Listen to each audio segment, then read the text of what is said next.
તમારા બધાના સપોર્ટથી એક આજે નવી ફોર્ચ્યુનર લેવા જઈ રહ્યા છીએ. તો ગાઈસ પહોંચી ગયા ટોયોટાના શોરૂમે. હર હર મહાદેવ, કેમ છો બધા? મજામાં મજા જશે. તો મસ્ત મજાનું ગુડ મોર્નિંગ થઈ ગયું છે, પણ ભાવનગરમાં તો તમને ભાવનગરનો સવારનો વ્યૂ દેખાડું. તો જુઓ, આ છે ભાવનગર. કેટલું મસ્ત મજાનું લાગી રહ્યું છે, આમ જુઓ. ઓહો હો, જ્યાં જો ત્યાં ઘર ઘર ઘર ને ઘર જ દેખાય છે. તો આજનો દિવસ આપણે બધા સાથે મળીને એન્જોય કરીએ. ગાઈસ તો આ એ જ ભાવનગર છે કે જે મેં છેલ્લા લગ્ન કરીને 1.5 વર્ષ અમે ભાવનગરની અંદર રહેલા છીએ. ભાવનગર ફરવા માટે આવીએ ને તેવું લાગે કે આ કંઈક જોયેલું છે, જાણીતું છે, અહીંયા જ આપણું ઘર છે એવું લાગે ને પલક. ઘરની બહાર થોડોક આગળ આવીને આટો મારવા આવ્યા એવું લાગે. અહીંયા તો અમે હન્ટર લઈને આટો મારવા માટે આવતા. તો ચાલો, તો અત્યારે જશું આપણે ફોર્ચ્યુનર લેવા. તો જશું ફોર્ચ્યુનર લેવા નવી. તમારા બધાના સપોર્ટથી એક આજે નવી ફોર્ચ્યુનર લેવા જઈ રહ્યા છીએ. તો ખૂબ તાલીઓથી ગડગડાટથી વધારો. ને આ વાત એકદમ ખોટી છે. ખોટી છે. ચાલો, રૂમ ચેકઆઉટ નો ટાઈમ થઈ ગયો છે. રૂમ ચેકઆઉટ કરીએ. બૂટ પહેરવાની નવી સ્ટાઇલ આવી છે શું? નહીં, પહેરાતા નથી મારાથી હમણાં. મારે કંપનીના શૂઝ લેવા, કંપનીના શૂઝ લેવા. મેં મારી જિંદગીમાં નતા પહેર્યા ને એને લઈ દીધા પહેલા.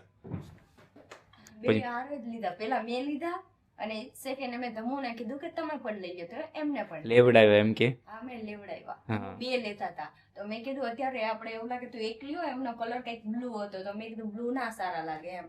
એવું આઉટફિટ પહેરતા હોય તો ચાલે, પણ તો આ કેટલાના આવ્યા હતા બૂટ? આ કઈક 7,000 જેવું. બસ એટલા સસ્તા? પહેરાતા નથી. પગ મોટા થઈ ગયા. ડીંચટી છે, પગ મોટા થયા. ગાલ મોટા થયા હતા, ગાલ તો મોટા થયા હતા, પગે મોટા થઈ ગયા. લોજિક વાળું છે લાગે છે.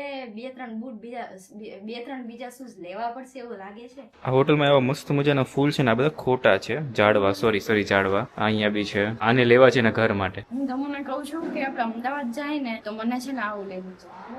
બહુ મસ્ત લાગે પ્લાન્ટ. આ છે ને ઓકે, બેનનું નથી કરતી, એ બેનનું નથી. આ જે પ્લાન્ટ છે ને કેટલો મસ્ત લાગે. આમ જો કેટલો મસ્ત લાગે. રિયલ હોય ને એના જેવું સેમ લાગે. એટલા માટે આ એક બી છે, પણ આ થોડુંક ઓવર થઈ જાય. એ બીસી છે. જેવો તેવો ફોટો પાડ્યો તા ઝાડવામાં. ફોટો કેવો મસ્ત આવ્યો ને. વાવ. ચાલો હવે જઈએ છીએ આપણે ટોયોટાના શોરૂમ ફોર્ચ્યુનર લઈ અને પછી પાછા આપણે ભાવનગર ઉપડીએ. પણ ભાવનગરની અંદર જાવ. ભાવનગરની અંદર જવાનું છે અમારે શાકભાજી લેવા.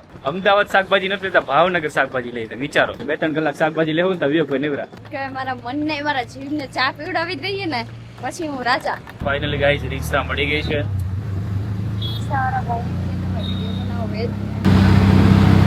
તો ગાઈસ પહોંચી ગયા ટોયોટાના શોરૂમે. ગાઈસ ગાડીનું કામ પતી ગયું ને ગાડી અમે લઈ લીધી અત્યારે. ને હવે આપણે નીકળીએ છીએ પેટ પૂજા કરવા માટે. કેમ કે પેટ પૂજા સિવાય જિંદગીમાં બધુંય કામ ખોટું છે. એમ તો કયો નકામું છે. તે તો ખાઈ લીધું ને? શું ખાધું? બેઠે બેઠે કઈ ખાતી નથી. પાણી પીધું ને ચા પીધું. કાલ ગાંઠિયા તો પાછા લીધા તારી આટો. ગાંઠિયા અહીંયા શોરૂમમાં તો કેમ ખાવ? ગાંઠિયા ખોલી પણ નાખ્યું. પેલા સૌથી પેલા પેટ પૂજા કરતા આવી. મસ્ત છે. થઈ ગઈ પેટ પૂજા. કન્ટિન્યુ હવે ગાડી જશે અમદાવાદ.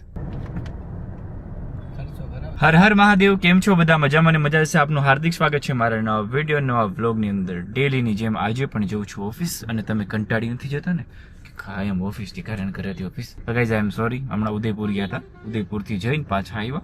પાછા આવીને ડાયરેક્ટ 4 દિવસ થઈ ગયા કે બ્લોગ નથી મૂક્યો, બ્લોગ બનાવ્યો નથી. તો અત્યારે હું નીકળ્યો છું ઓફિસ જવા માટે. ને આજનું વાતાવરણ જોઈને એમ લાગે કે ભાઈ સાહેબ વરસાદ બધે પડે છે. અમદાવાદ ને ગાંધીનગરમાં જ નથી પડતો. વરસાદ જ નથી થયો. તમારા ગામડે કેટલા ઇંચ વરસાદ પડ્યો? અમુક લોકો તો રીલ્સ આવે ને તમે ઓહો હાલો ત્યાં આવ્યા જાય એવું મન થાય. ચાલો આજે જઈએ ઓફિસ ને આજનો દિવસ સાથે મળીને આપણે બધા એન્જોય કરીએ. આજે વાર થયો છે ગુરુવાર ને તારીખ થઈ છે 2. કેમ મહિના જાય છે કે સમજાતું જ નથી. અને પ્લસ આજે લાઇટ નથી અમારે. ગુરુવારે ક્યારેક લાઇટ નથી હોતી, કાપ હોય છે. પલક ઘરે એકલી છે એટલે આ લાઇટમાં મને લાગે લાઇટ નથી એટલે બી છે ને ચાર્જિંગ નથી. ઉપાડીને કાપી નાખો. આ છે મારી પેલી. હા કઈ કામમાં છે. આવ્યો. આ તો મારો ફોન આવ્યો હતો. તો ફોન ઉપાડ્યો કેમ નહીં પેલી વારમાં મારો ફોન? કપડા લેતી હતી બધા સુકાઈ ગયા. ગમે કામમાં ફોન ઉપાડ લેવાનો મારો. હા બોલો. બેઝમેન્ટમાં અંધારું છે ને લાઈટ નથી. હા યા તો પણ ક્યાંથી હોય? લાઈટ જ નથી. ક્યાંથી લાઈટ આવશે હવે? લાઈટ અહીંયા આવવા જાય ને એટલે હાલના 4 વાગે આવી. સવાર જાય એટલે સાંજના 4 વાગે આવી જાય. કારણ તું તો એમ કે વર્ષોથી રહેતી હોય એવું લાગે. કશું વાંધો નહીં, ચાલો તો બીજું કઈ નહીં. વ્લોગ ચાલુ હતો ને એટલે ફોન કર્યો હતો. વ્લોગ ચાલુ હતો ને એટલે ફોન કર્યો હતો. હા, મેં કીધું પલકના લાઈટ નથી, બેઝમેન્ટમાં જવાથી બીહે, લાવ ફોન કરવા દે. બેઝમેન્ટમાં જરાય લાઈટ નથી ને મને ભૂત જેવું લાગતું હતું થોડું. એવું છે? હા, તું જઈશ તો શું થાય? કાંઈ નહીં જાઉં બીજું તો હું. હા, માણા એમ કે તોય હું જાય, હા કે હું નહીં જાઉં. ને તો એક કામ થાય, લાઈટ ચાલુ કરીને બેસી જવાનું તો થાય. તો ભૂત ના આવે. તો અંદર તો બધું દેખાય ને નહીં, બરાબર છે. અચ્છા, અંદરનું બધું દેખાય એટલે બરોબર છે. અંદર લાઈટ ચાલુ કરી દેવાની. એલમાં તો હું કહેવાય ફોક્સ જેવી પડે છે એટલે બીક ન લાગે. અચ્છા, થારમાંથી ડબલ ફોક્સ પડે. ના, થારમાં નાની લાઈટ આવે એમાં ન પડે. એ બ્લોગ તો ડેઈલી બનાવે છે પણ મૂકતા નથી. એડિટિંગનો ટાઈમ નથી. તો ટાઈમ કાઢવો પડે. કાઢવો પડે? તો કાઢશું હવે ટાઈમ, બીજું શું ના. મીટિંગ હોય ઓકે કે હું ઉભા રહ્યો તમારા માટે 2 કલાક વધારી દઉં, તમે એડિટિંગ કરી નાખો, એમ ન કઈ છે. સારું, વાંધો નહીં, હાલો કર નાખે એડિટિંગ. આજે ભાઈ બ્લોગ આવી જશે ગુરુવારના દિવસે. 2 તારીખે એક બ્લોગ આવશે, બસ ખુશ. બધા જોઈ લેજો, કહી દીધું બતાવી. ચાલો મહાદેવ. મને લાગે આ 8મા મહિનાની 2 તારીખે આવશે તો. મહાદેવ મહાદેવ, હાલો. પીસતી હું લોક ઉજાગર રામદૂત અતુલિત બલધામા અંજની પુત્ર પવન સુત નામ. જેને પણ હનુમાન ચાલીસા પૂરી આખી આવડતી હોય જરા કોમેન્ટ કરીને કહેજો ને. હું તો તમને રિક્વેસ્ટ કરું, તમારો છોકરો હોય કે છોકરી હોય, નાની હોય કે મોટી, પણ એને હનુમાન ચાલીસા આવડવી જોઈએ, ગમે તે હોય. હનુમાન ચાલીસા વસ્તુ એવી છે કે હનુમાન ચાલીસા વાંચવાથી, હનુમાન ચાલીસા બોલવાથી તમારો મગજ ફ્રેશ રહે છે, તમારો દિવસ સારો જાય છે, અને હનુમાન દાદાને પ્રાર્થના થઈ જાય, તમારી રક્ષા થઈ જાય છે. એટલા બધા કામ થાય છે. એ બી કામ થાય છે, મન મુકુટ સુધારી. મારું મન સુધારજો અને મારું મુખ સુધારજો. ફેર લવલી લગાડવાની જરૂર નહીં પડે. અમદાવાદના ટ્રાફિકની અંદર આવી ગયો. સામેનો રોડ એકદમ સાફ છે અને અહીંયા જામ લાગી પડી છે. આ થોડો વહેલો ઓફિસ જાઉં છું ને એના હિસાબે ટ્રાફિક છે. બધાનો ઓફિસ જવાનો ટાઈમ 10 વાગ્યાનો, ક્યારેક 11 વાગે, 11:30 જાઉં. થોડું ચાલે છે.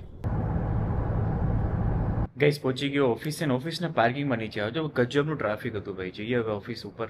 ફાઇનલી ગાઈસ તો ઓફિસ પહોંચી ગયો. ઓફિસ પહોંચીને મેં મંગાવે છે સૌથી પહેલા પૌવા, કેમ કે આજે ભૂખો આવ્યો હતો, ચહેરા આપીને જમ્યું નહોતું, એટલે પૌવા મંગાવ્યા છે. અને મારે મિતભાઈ હજુ આવ્યા નથી એટલે રાહ છું, એને પૌવા મંગાવ્યા છે. સમથિંગ 10:40 થઈ ગયા છે. ટ્રાફિકના લીધે કદાચ એને લેટ થયો હશે. ચાલો પલકને કહી દઉં હું પહોંચી ગયો. હજી બધા માટે છે ને વાત કરવામાં થોડી ઇશ્યુ આવતી હતી, કેમ કે બાજુ બેઠા હોય કોલ કાને રાખીએ ને ફોન તો બધી આજુબાજુ વધારે ડિસ્ટર્બ થતું, એટલા માટે એરફોન મંગાવ્યા છે.